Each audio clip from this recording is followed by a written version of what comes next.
Nag-remark yung nag-book mga pards. Ang sabi rito, gagawin daw 2,000 sakto yung delivery fee. Papuntang Tansato. Ito na naman tayo mga pards. Nakakit na naman ako sa malayong biyahe. Kasi 1,300, parang 1,400 na yung delivery fee niya. Bali dinagdagan ng client ginawang 2,000. Di may dagdag siya na 600. Kaya napalaban ako mga pards. Subok ulit tayo ng malayuan nito.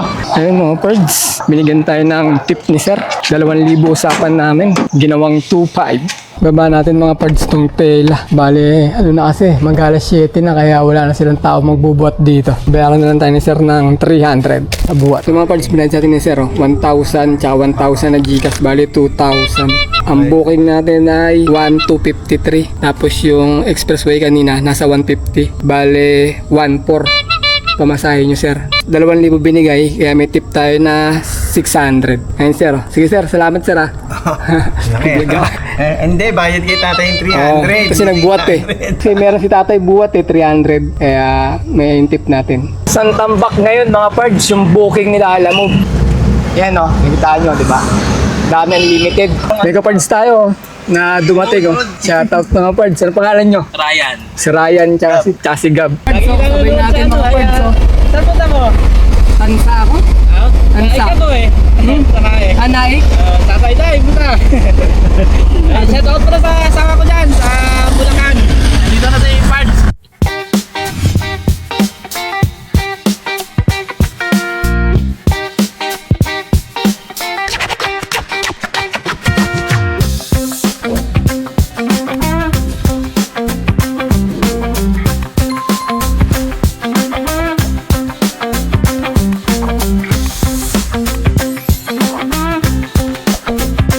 Good day mga pards! Today is another booking day na naman tayo. June 3 ngayon, Wednesday 2026. Time check, saktong alas 10 ng umaga mga pards. May first booking na kami from Bahay Toro going to Tansa sa halagang 1,390.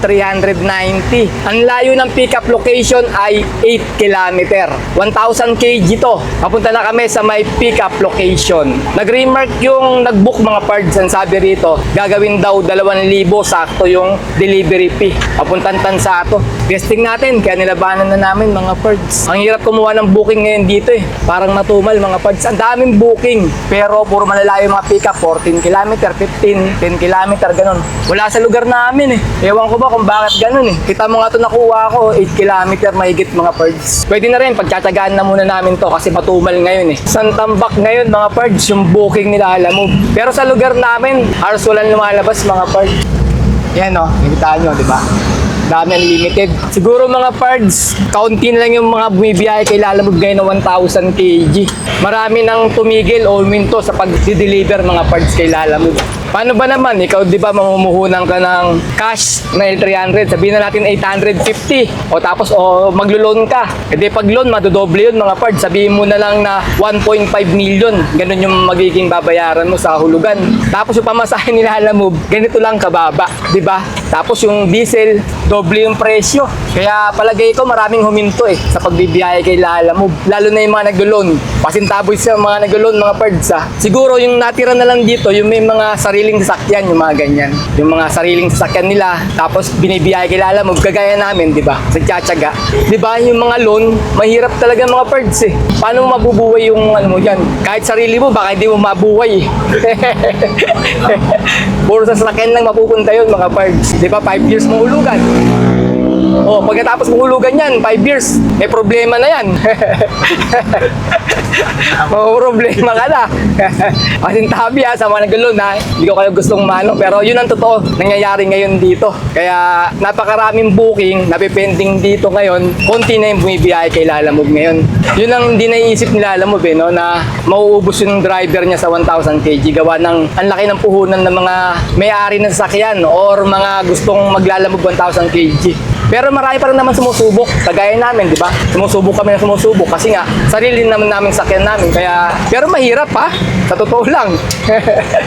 Kumbaga yung sakitaan, kahit na maliit lang yung kinikita namin, kaya namin tiisin. Ganon. Kasi kung loan yung sakyan mo mga pards, mahirap tiisin eh. Yung hirap dito, gawa ng lalo na kinakapos ka, di ba? Sa panghulog. Yun ang mangyayari. Kaya napakahirap talaga. Kung kami nga ni tatay, sarili ng sakyan namin eh, nahihirapan pa kami. Paano pa kaya kung naglo-loan kayo, di ba? Kaya ano magandang gawin natin? Di ko alam kung ano magandang gawin. Kahit kami nahihirapan eh.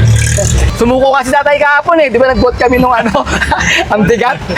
Paano pag bibiyahe nung pagod ka na, di ba? Kumbaga, masakit na yung katawan mo, tapos bibiyahe ka pa rin nun, di kinabukasan, baka hindi ka na nakatayo sa higaan mo dahil sa sobrang sakit ng katawan mo. Kaya kami minsan, ganun diskarte namin, maaga kami umuwi ng tatay para mapagpahinga din. Kasi pagka inubos natin yung lakas natin sa maghapong biyahe dito, wala na kinabukasan, halos ayaw mo nang tumayo. Totoo yun mga pards, pag naranasan nyo yung biyahe dito. Kaya hindi pwede yung sagad-sagaran biyahe sa isang araw kasi may kinabukasan pa tayong biyahe. Wala na mangyayari pagka sinagad mo yung katawan mo ngayong araw na to. Ito na naman tayo mga pards. Nakakit na naman ako sa malayong biyahe kasi 1.3, parang 1.4 na yung delivery fee niya. Bali dinagdagan ng client eh, ginawang 2,000. Di may dagdag siya na 600 kaya napalaban ako mga pards. Subok ulit tayo ng malayuan nito. Tignan natin kung may susobra tayo mamaya. Kung maganda yung susobrahin natin sa kita natin. May ganun eh. Dapat ngayon araw na to, malapitan ulit kami. Alas 10 na. Natatagalan na kami natin kakahintay ng malapitan booking. Walang lumalabas. Sakto lumabas yung papuntang Tansanga. May dagdag na 600. Kaya sabi namin natin, sige na, subukan natin. Kasi sayang din yung 600 na dinagdag eh. Parang may sabay na rin mga parts eh. Parang double booking na rin. Pero isang booking lang yung daladala natin. Kaya tara, samahan nyo kami. Magpagod ni tatay ngayong araw dahil malayo yung biyahe natin papuntang Tansa, Cavite mga pards. Pick up tayo mga pards, first booking. Ayan o, Grand Night, pick up natin. Lager kaya? Oo, sa YouTube. Galing na si Panords dito? Nanggaling na pala eh. Shoutout sir. Pwede magdikit ng sticker doon? Dikit kayo sticker. Meron. Hello, sir. Ayan, dikit daw ni sir ng ano dito, sticker. Meron na naon na dito eh, oh. Si Panords Vlog. 2,000 kg, napapanood ko din yan. Yun. Salamat, sir. Okay, salamat. May kapards tayo na dumating, oh. Shoutout mga pards. Ano pangalan nyo? Ryan. Si Ryan, tsaka si Gab. Si Ryan, tsaka. namin yung boss namin, Boss Jerome. Oh, si Boss Jerome. Oh, tsaka si Boss Joshua. Yun. Sa kanila mga pards, oh. L300 din. Nag-aantay din ng booking. May book kami dito sa Howard. Howard, pick up. Pick up namin ang Howard. May dala na kayo, pang double booking yun. Na ako. Papunta ako ng ng Tansa. May dala ako, ayun oh. Grand Night. Nag-aabang pa ako ng Ay. ng kasabay. Tansa? Saan sa Tansa? Tansa Cavite. Baka sa Tansa to. Pero sagot niya, ano? Ano yun, 1,390 yung delivery fee. Ginawa niyan 2,000. Ang laki ah. 2,000. Okay. Kasama ng Skyway dun. Oo, kasama na. Pero hindi ako mag-gaan expressway. Sa ano kong dadaan? Service road lang para May, wala, hirap mahanap ng kasabay. Kanina pa ako. Kanina pa ako alas 8, ngayon lang ako ang book. Kaya nga eh, natatabunan. Ang dami kasing booking, no? Pinatos ko na eh. Ayan, gaya niya, no? Sunod-sunod. Pag kami nakita ka, natatabunan eh. Kaya ang hirap hanapin yung booking. Si ano, nakita ko din eh. Sino yung isa? Yung naka-Travis, malaki. Travis, si Panords. Oo, si Panords yun, nakita ko. Nakita mo rin yun. Kasama din kami sa vlog. Sige, kuya. Thank you. Tay. Okay. Muna kami. Yun na namin. Ingat sa biyahe. Ingat. Ingat po, ingat.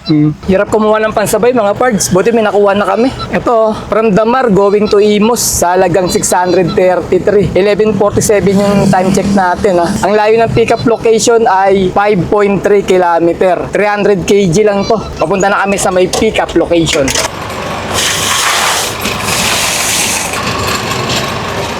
Bawal daganan yan, sir. Sila pwede magdaganan pero wag masyado mabigat ha. Okay. Wag mabigat. Sir. Nag-swipe pa ako o kumuha pa ako ng pangatlong booking mga pards. 300 kg din, papunta ng General Trias. Kaso, lumabas, try to complete first. Pinapa-complete sa atin yung isang booking. Hanggang double booking na lang pala. Pares regular to yung booking na nakuha natin. Hindi na makapagsabay. Pwede sana nating i-arrive yung isa. Kaso baka makita ng client natin na naka-arrive na, wala pa tayo sa may drop-off location. Baka mareklamo tayo. Ganun ginagawa ng iba para makapagsabay pa. Kaso sabi nila, hindi na po pwede kahit daw i-arrive mo, hindi ka pa rin daw makakakuha. Pero sabi ng iba, nakakakuha pa rin din daw. Basta i-arrive mo lang daw. Pwede para mag-3, 4. Ewan ko lang, magulo. Hindi ko tinetesting kung i-arrive ko, makakakuha pa tayo. Sayang, 700 din sa papuntang General Trias, Cavite, 300 kg. I-right mo. Hindi nga, baka makita naka-arrive na Tawagan ka nun. Tawagan ko, nagmamatali kami Dumating ka na pero wala pa yung items, gaganon yun. Kasi pag in-arrive mo, bisa binandong ka na sa kanila. Siyempre, tawagan ka na, magtatanong sa'yo yun. Kasi pagka nireklamo tayo, wala tayong laban doon. Pwede tayong karoon ng violation. Pwede tayong i-report. Pwedeng masuspindi tayo. Wala na, dediretso na namin to mga pards. Atid muna namin yung Imus, mga pards. Ang layo ng drop-off location namin ay 32 km. Alright, let's go! 12:31 mga pards. Dito na kami sa may ilalim ng Recto Avenue. Baklaran.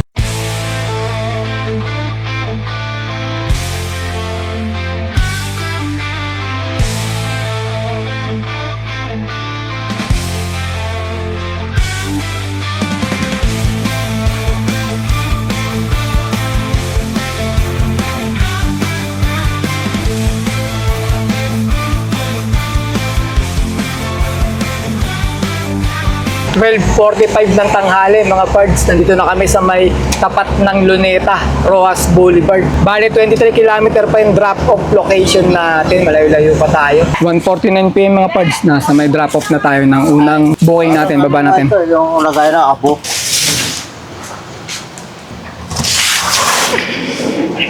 Picture lang ako mama.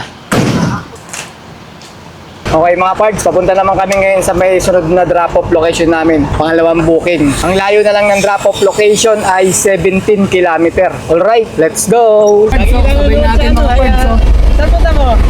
Tansa ako? Naik ako Naik. Naik? Tatay tayo, punta.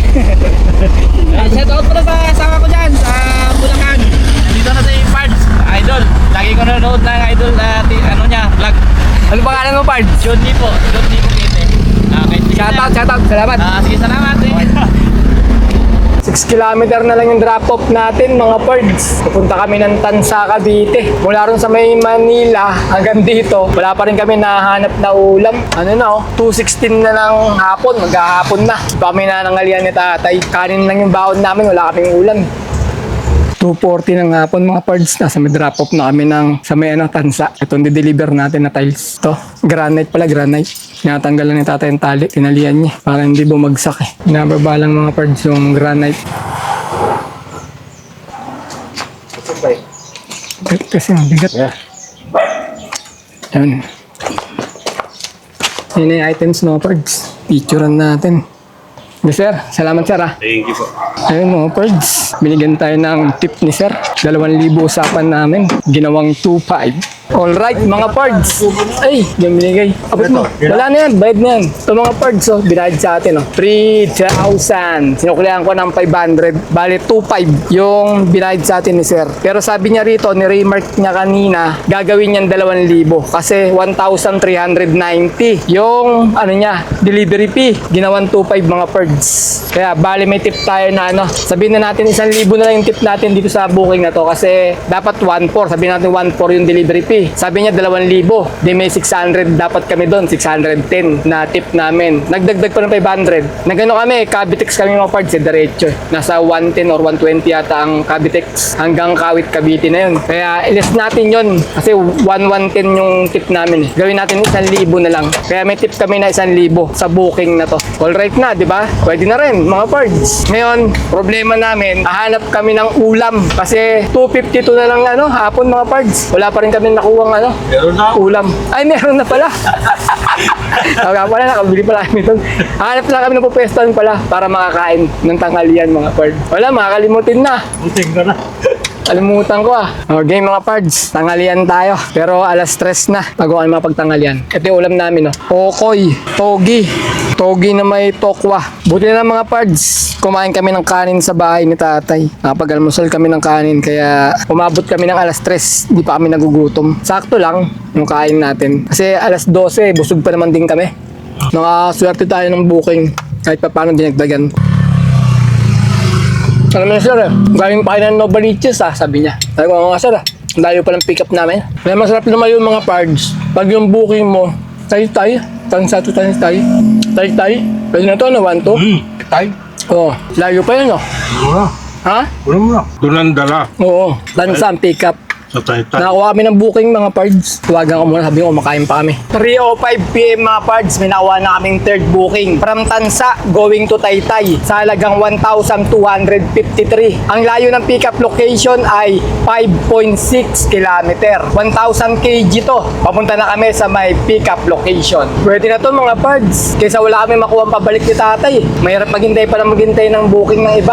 At least ito meron na, kahit pa paano. Pagdating namin ng Taytay, doon na kami magde-decide ni tatay kung uwi na kami o mag-aabang pa kami kung maaga kami makakarating ng Taytay mga pards. Pick up tayo mga pards ng pang 3 booking natin. Nasa may ano tayo ngayon, Tansa pa rin tayo. Ako driver. Si tatay dito sa likod. Hindi, sa gitna na lang siya. Sino? Tatay sa gitna. Ito yung pick up natin.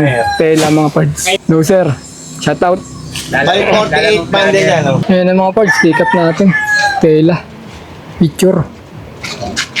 Okay mga pards, na-pick up na namin yung pangatlong booking namin. Papunta na kami ng drop-off location. Ang layo ng drop-off location ay 47 km. Alright, let's go! Ito kami dadaan mga pards sa may Cavitex. Tapos mag-C5 link kami. Tatagos ng C5 extension. Tapos tatagosin natin yung C6. C6 Taytay Highway 2000 na. Malapit na rin yung drop-off natin.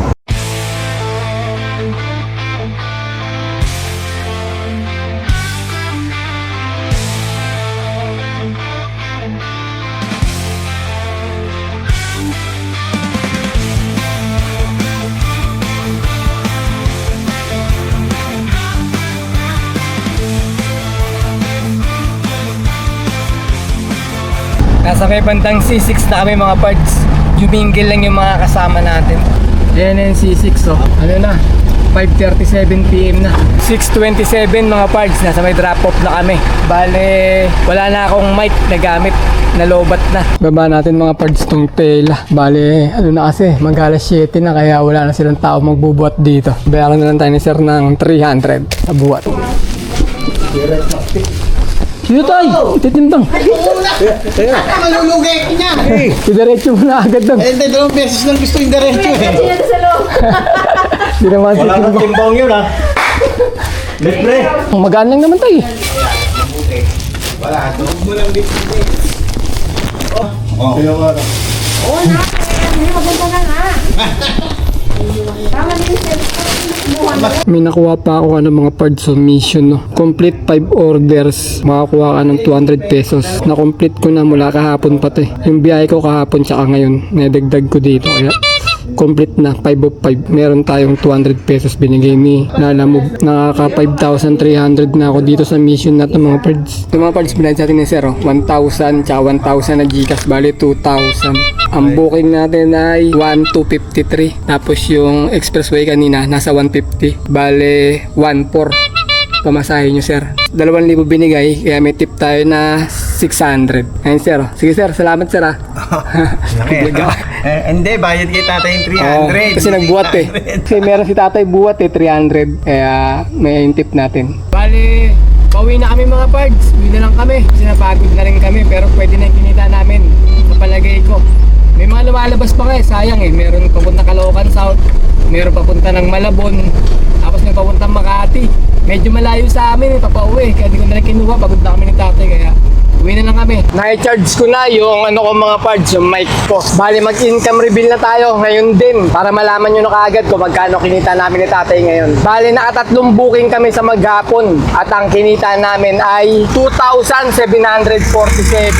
Pagkatapos mga parts, may nakuha kaming 1,600 na tip ngayong araw na to. Pag inad natin, magiging, sabihin na lang natin, 4,300 mga parts. Pagkatapos, bawasan natin ng diesel na 1,500, tsaka 200 na pangkain. Bale, 1,700 yun. 4,300 minus 1,700 equals 2,600 mga parts. Ayun, naka 2,600 kami na malinis. Labas na rin yung pangkain, pan-diesel, saka yung commission nila, alam mo. Binuenas tayo ngayon mga parts sa malayo ang booking natin kasi nakakuha tayo ng mga malalaking dagdag sa pamasahe nila, alam mo. Kaya salamat sa mga client natin na nag-tip, na nakaunawa sa mahal ng diesel natin tapos ang layo ng biyahe. Nagdagdag sila ng bayad mga parts, kaya okay yung mga nakuha namin booking ngayon ni tatay.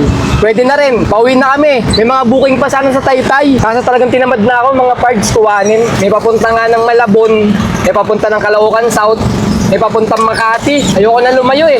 Kung may lumabas sanang pa Quezon City, kukuhanin ko eh. Para bukas makabiyahe pa kami ni tatay. Makagising pa kami ng maaga-aga, makabiyahe pa kami. Kasi kung sasagarin namin, baka mapagod na kami, kinabukasan, hindi na rin kayo makakabiyahe. Ganun din. Kaya okay lang. May bukas pa naman na biyahe mga pards. O paano, ayun lang. Kita-kita na lang ulit tayo sa mga susunod ko pa mga video. Maraming salamat.